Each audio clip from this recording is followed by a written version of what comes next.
Hi, hi, hi, Bay Hi. This is Miss Blankenship back again with another geometry lesson. Today we're looking at 1.2.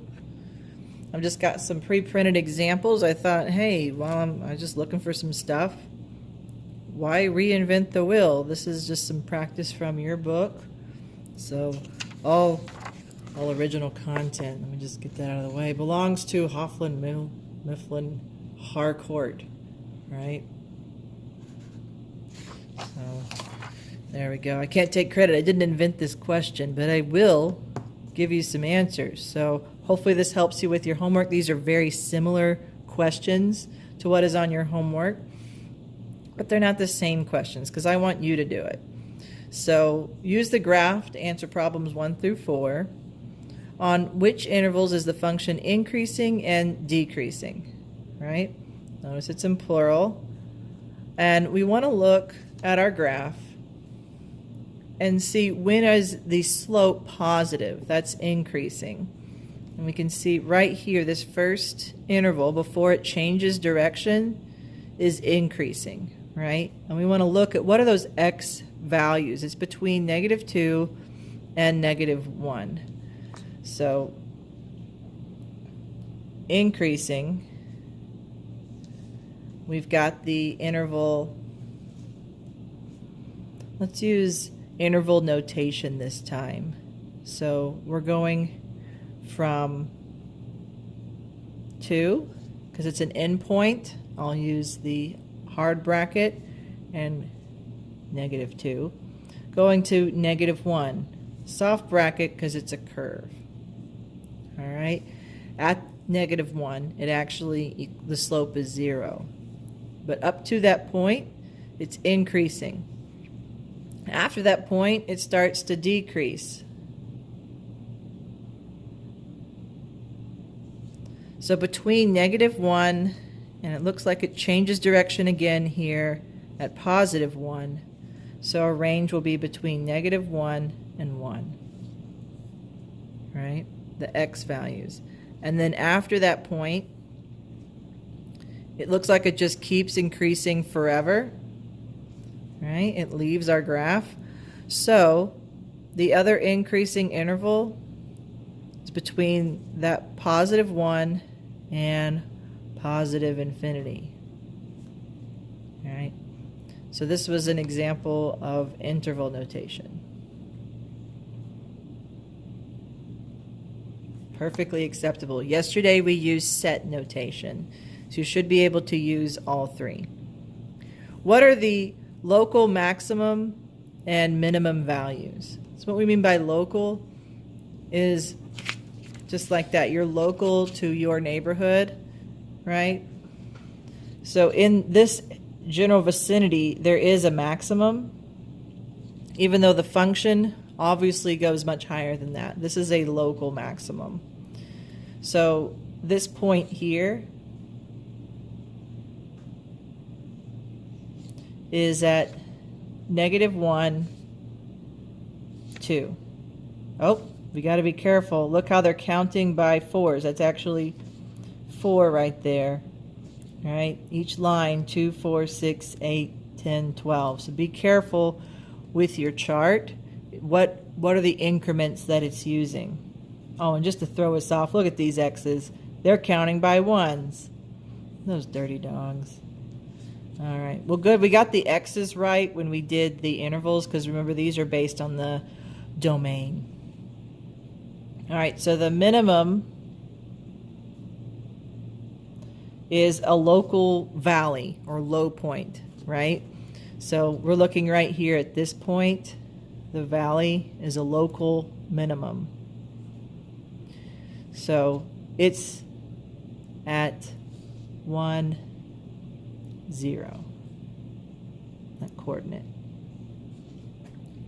What are the zeros of the function? So another way to think of a 0 is an x-intercept, right? We're looking for points on the x-axis where the function crosses. It looks like we have an end point right there. So we have one at x equals 2. And we have another one when x equals 1. right? Those are the zeros of our function. What is the domain and range? This is another good time to practice that. Remember, domain is the x-axis. So all the values of x that are in our function, right? So we're starting here at -2. That's our lowest one. Let's do interval notation again. So domain from -2, and it just keeps going to positive infinity. And then our range are the possible y values, right? So look here, the lowest value we see is 0, right? Both for this point and this one. And then it just keeps going. So it can equal 0 and go all the way up to infinity. So there's some help on these maximum, minimums, and intervals. Okay, so here's our second example. And I've got a different sheet here. I think this one aligns better with your number 6 in your work. For you, it's actually almost multiple choice. But the table shows polynomial function. Use the table for problems 1 and 2. And we have just a data table. This time we don't have a plot. So on this one, we can see the increasing and the decreasing by looking at the slope. Is it going upward, or is the slope going downward as it goes to the right? On here, we just have a data table. So it's increasing the x value from left to right. Remember, that's the independent variable, right? The input. And your f of x is your output, your dependent variable. So it depends on what it's doing. And we want to see, when is it increasing, right? Because x is increasing every time. But we want to see, is there an increase over an interval, right? So let's just look at what would be the first interval from 0 to 1, right? We don't, right? It does not increase. How about from 0 to 2? 20 to 12? No, that's a decrease as well. How about from 0 to 3? 20 to 41? Yeah, that's an increase, right? And that's what we're looking for, is an increase when the average rate of change is positive, right? So that's a positive increase. So from x equals 0 to x equals 3, there's a positive. Let's look at the from 1 to 2. No, that's a decrease as well. It goes from 15 to 12, it actually decrease. How about from 1 to 3? 15 to 41? Yeah. Right? So from x equals 1 to x equals 3, that's an increase.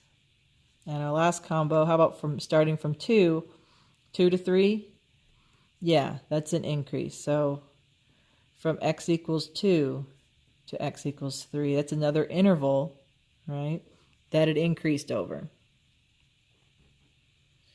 That's the average, right, from there, if you look at the endpoints. How about intervals where the average rate of change is negative, right? We're looking for a decrease over that interval. So let's start again at 0. From 0 to 1, is there a decrease in our function? Yeah. So from x equals 0 to x equals 1, we have a decrease. How about the next jump? From 0 to 2? Yep.